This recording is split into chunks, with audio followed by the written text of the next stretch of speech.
क्या फ़ायदा है लिटिल इंडिया के सिंगापुर में।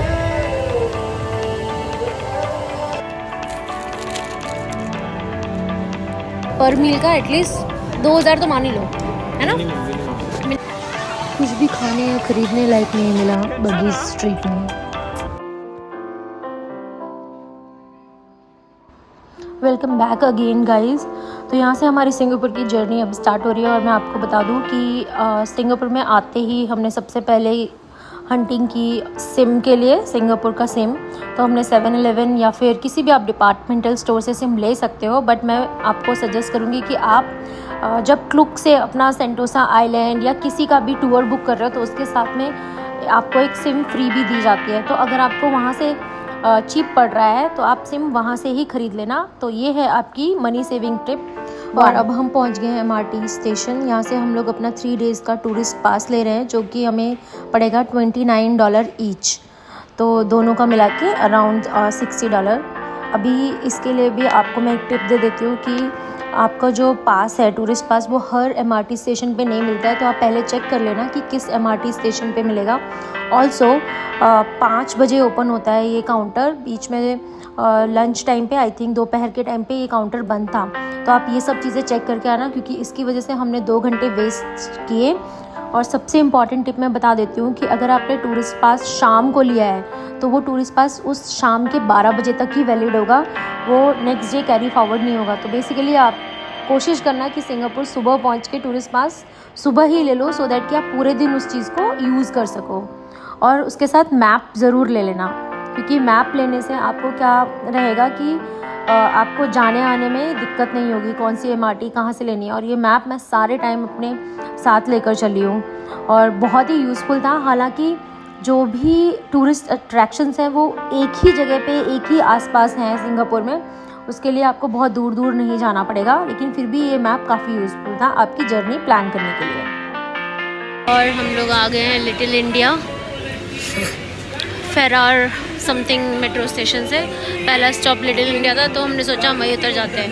तो यहाँ पे साउथ इंडियन सॉन्ग्स चल रहे हैं, माला फूल माला ये सब मिल रहा है। यहाँ पे पूरा इंडियंस का मार्केट है, सलवार कमीज साड़ी वगैरह सब मिल जाएगी। सी फूड्स वगैरह भी है। अभी थोड़ी दूर यहाँ पे लब्बू रेस्टोरेंट। बेसिकली यहाँ पे सब कुछ इंडियन होगा। तो सिंगापुर, जब इंडिया से सिंगापुर आए ही हो तो क्या फ़ायदा लिटिल इंडिया आके। दिस इज़ व्हाट देवर शी इज़ सेइंग कि उसको यहाँ नहीं आना था। यहाँ पे देखो साड़ी की शॉप। तो जो लोग सिंगापुर में रह रहे हैं वो यहाँ आके साड़ी खरीद सकते हैं। ये व्लॉग उनके लिए भी है। ये आनंद भवन, जिन लोगों को वेजिटेरियन खाना खाना है, कहीं नहीं मिल रहा है, तो वो लोग लिटिल इंडिया में आके ample amount of vegetarian food खा सकते हैं। यहाँ से पैक करा के ले जाना और फिर सिंगापुर घूमना। वैसे सिंगापुर नल्लीज भी है यहाँ पे। सिंगापुर इतना तो बड़ा है नहीं, 2 घंटे के अंदर पूरा सिंगापुर आप कवर कर सकते। तो लिटिल इंडिया में आपको ज़्यादा टाइम स्पेंड करने की ज़रूरत नहीं है। आप लिटिल इंडिया में अगर सिर्फ़ और सिर्फ आपको इंडियन खाना खाना है तो ही आप लिटिल इंडिया आना। अदरवाइज़ आप आते जाते भी लिटिल इंडिया को कवर कर सकते हो। तो स्पेशली लिटिल इंडिया जाने के लिए आपको स्पेशल टाइम निकालने की बिल्कुल भी ज़रूरत नहीं है। हमको लगा था कि वहाँ जाके भी बहुत कुछ देखने को होगा, तो यहाँ पे एज सच बहुत कुछ देखने को नहीं है। आप आराम से 1 घंटे 2 घंटे में इसको कवर कर सकते हो। तो लिटिल इंडिया में मैक्सिमम 1 आवर लगेगा अगर आप खाना नहीं खा रहे हो। तो हम लोग वहाँ पे थोड़ा बहुत इधर उधर घूम के निकल गए वहाँ से। हम जा रहे हैं बगी स्ट्रीट। सो लिटिल इंडिया और बुगी स्ट्रीट बहुत ज़्यादा दूर नहीं है। आपको ऐसे 500-600 मीटर वॉक करना पड़ेगा, क्योंकि अगर आप मेट्रो या फिर बस भी लोगे तो भी आपको वॉक करना ही पड़ेगा। तो दोनों पास पास हैं, आप एक ही टाइम में दोनों कवर कर सकते हो, बुगी स्ट्रीट और लिटिल इंडिया। और हम पहुंच गए हैं बगी स्ट्रीट के एंट्रेंस में। और ये मैडम थक गई है, धीरे धीरे चल के आ रही है, लेकिन जैसे ही ये दिखेगा अंदर शॉपिंग की चीज़ें, वैसे ही एनर्जी आ जाएगा। चलो पहुंच गए। दिख रहे हैं शॉपिंग करते हुए, करेंगे पहले कुछ खिला देना। ओके। देखो लोग बैग्स खरीद रहे हैं और फिर बैग्स में सामान भर रहे हैं। $10 बहुत महंगा है, ठीक है, लेकिन फिर भी खरीदेंगे। देखो रामफल इधर $80। देखते हैं क्या क्या खरीदेंगे यहाँ से हम लोग। लग रहा है ज़्यादा कुछ नहीं खरीद पाएंगे कॉस्ट देखकर। तो अगर आप सिंगापुर घूमने जा रहे हो और आप इंडियन करेंसी में अर्न करते हो तो मुझे उस हिसाब से सिंगापुर में ये बगी स्ट्रीट में कुछ भी ऐसा खास नहीं लगा जो मुझे ख़रीदना चाहिए, ना तो कपड़ों में और ना ही कोई इलेक्ट्रॉनिक्स में, किसी भी आइटम में। तो मुझे नहीं लगता कि इसके लिए कोई सेपरेट वीडियो आना चाहिए कि what I should buy from Singapore. अगर आप गए हो तो एक्सेप्ट दीज आपका जो सोवेनियर्स होते हैं या फिर फ्रिज मैग्नेट्स होते हैं वो ख़रीद सकते हो, बट जितने भी कपड़े मैंने देखे और जो भी चीज़ें मैंने देखी वो सब इंडिया में अवेलेबल हैं और उससे ऑलमोस्ट सेम या मे बी थोड़ा सा ज़्यादा प्राइस होगा, अदरवाइज़ ज़्यादा प्राइस बिल्कुल भी नहीं है। तो मुझे नहीं लगता वहाँ से कुछ ख़रीदना चाहिए और पैसे वेस्ट करने चाहिए। These are for $10 all night suit. सुंदर सुंदर है, maybe I will buy some, but मुझे लग रहा है जो मैं ख़रीदूँगी वो बहुत महंगा होगा। देखते हैं, 1000 रुपये तक का कुछ होगा तो मैं ख़रीद सकती हूँ, और अगर उससे ज़्यादा होगा तो फिर तो इंडिया से ही खरीदूँगी ना। मैं यहाँ लाद के क्यों लेके जाऊँगा, है ना? सही बात। फूड कोर्ट किधर था? Is this all? किधर है फूड कोर्ट?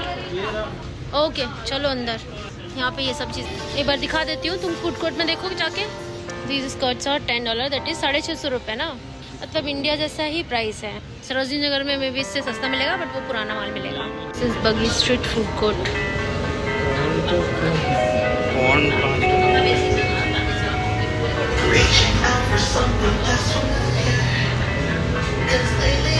मुझे लग रहा है कि खाने के लिए तो हॉकर स्ट्रीट ही बेटर जगह होगी। ये काफ़ी छोटा है, बहुत कम ऑप्शंस नज़र आ रहे हैं, और आई थिंक यहाँ पे थोड़ा एक्सपेंसिव भी हो सकता है ना?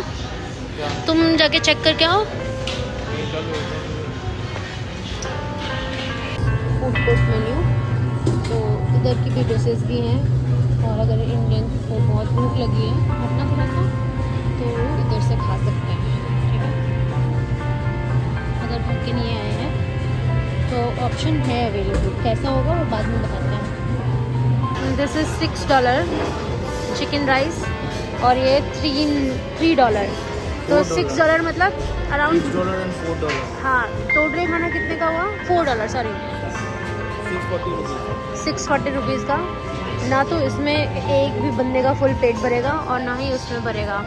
ये हो गया बगी स्ट्रीट का फूड कोर्ट का खाना, ठीक है, जो कि बोला गया था सबसे चीपेस्ट है। ये सब चीज़ें ट्राई करने वाले हैं। हाँ, क्रिस्पी क्रेप खाऊंगी।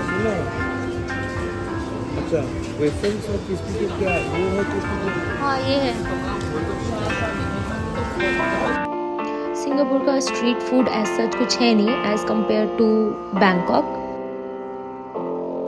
सिमिलरली जब मैं कपड़े ख़रीदने भी जा रही थी या कोई भी आइटम ख़रीदने जा रही थी, तो मैं जब उसको इंडिया से कंपेयर कर रही थी तो मुझे लग रहा था कि इंडिया में भी अब सारी चीज़ें अवेलेबल हैं और रेट्स भी ऑलमोस्ट सिमिलर या थोड़ा सा उससे ज़्यादा ही था।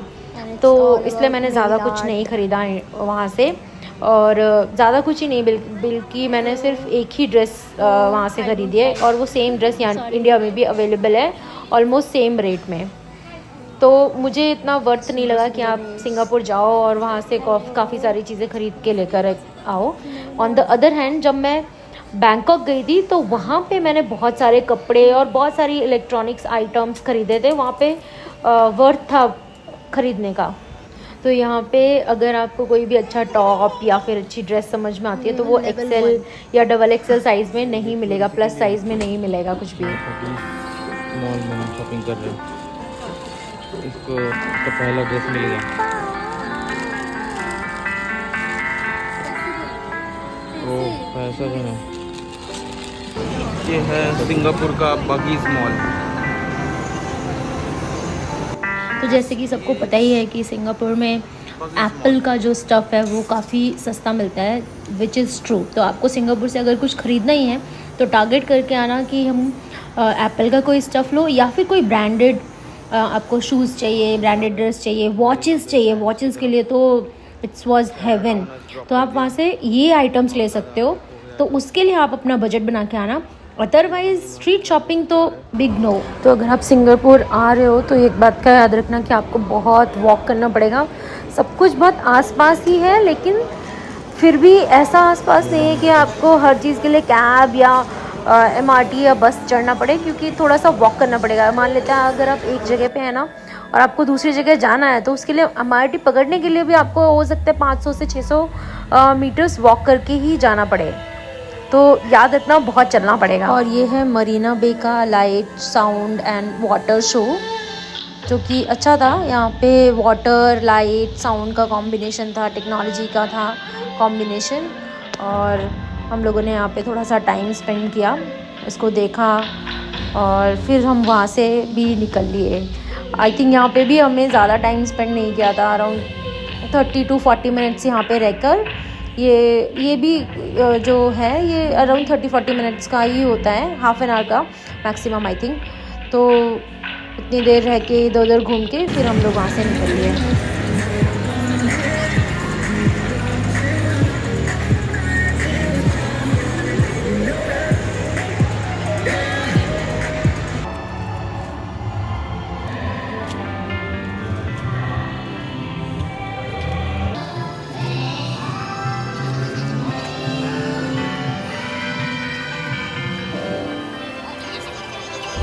और हम पहुंच गए क्लार्क वे। नाइट लाइफ देखो यहाँ का। What is this? ये रिवर फ्रंट है। और ये है क्लार्क वे, जहाँ पर बड़े बड़े पब्स और रिवर फ्रंट रेस्टोरेंट हैं और काफ़ी एक्सपेंसिव है। यहाँ पर आके आप एटलीस्ट एक दिन रिवर फ्रंट पे बैठकर खा पी सकते हो। यहाँ पे आपको इंडियन फूड भी इजीली मिल जाएगा। मैंने तो भी मेरा वहीं से ये पैक है कराया। अराउंड $32.7, $2 की कॉफ़ी। तो और देवऋषि का है $16। हाँ, $13, जो कि पड़ता है कितना? मेरा पड़ा अराउंड 3000 रुपीज़ का। तुम्हारा पड़ा है? मेरा 2100 रुपये का। इसका पड़ा कितना? 2200। तो टोटल 3000 रुपीज़ का हमारा पूरा डिनर हुआ है, ठीक है। और अगर आप बोल रहे हो कि स्ट्रीट फूड खाओगे, तो स्ट्रीट फूड ऐसा चाहिए। जो हम लोग यहाँ बैठे हुए हैं, ये स्ट्रीट फूड है। यहीं से देवऋषि स्ट्रीट फूड खा रहा है और मैंने एक अच्छे से रिवर फ्रंट जो रेस्टोरेंट है गब्बर, वहाँ से लिया है, ठीक है। बट इसमें क्वांटिटी है, ये वाला में क्वांटिटी है, बट इसमें कोई क्वांटिटी नहीं है ना? ठीक है, मतलब खास पेट भर जाएगा 2 से या 1 से? एक कितने का है? $6 का ना। बट 2 लिए हमने तो इसलिए $12 हुआ है। 1 से भर जाएगा ना? But daily daily India as a Indian नहीं खा सकते ना। हाँ, तो ऐसे लगा लो अराउंड 2000 से 2500 रुपये तक तो लग ही जाएंगे आपके पर मील का पैसा, है ना। और हम निकल रहे हैं क्लार्क वे से, बहुत ही एक्सपेंसिव डिनर करने के बाद मस्ती से।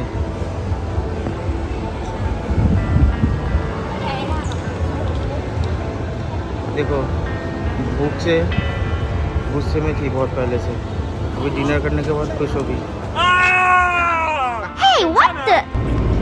अभी हम लोग बस बोर्ड कर लिया है, क्योंकि MRT स्टेशन आई थिंक 12-12:30 बजे तक बंद हो जाता है। और हम कभी भी कहीं भी टाइम से नहीं निकलते हैं और ना ही घर टाइम से जाते हैं।